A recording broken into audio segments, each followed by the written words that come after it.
समताशाही न्यूजमध्ये आपल्या सर्वांचं स्वागत आहे. रिपब्लिकन सेनेच्या वतीने वाशिम येथे धम्मचक्र प्रवर्तन दिनाच्या निमित्ताने भव्य खिचडीचे वाटप करण्यात आले. दिनांक 2 ऑक्टोबर रोजी डॉक्टर बाबासाहेब आंबेडकर चौक वाशिम येथे रिपब्लिकन सेनेचे जिल्हाध्यक्ष मनीष भालेराव यांच्या नेतृत्वात भव्य खिचडीचे वाटप करण्यात आले.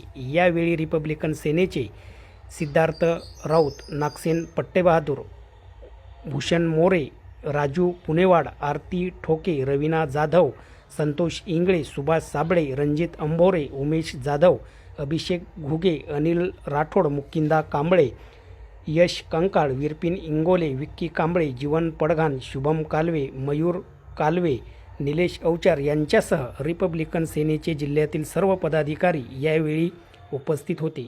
यावेळी रिपब्लिकन सेनेच्या वतीने थंड पेयाचे देखील वाटप करण्यात आले. समताशाही न्यूज वाशिम.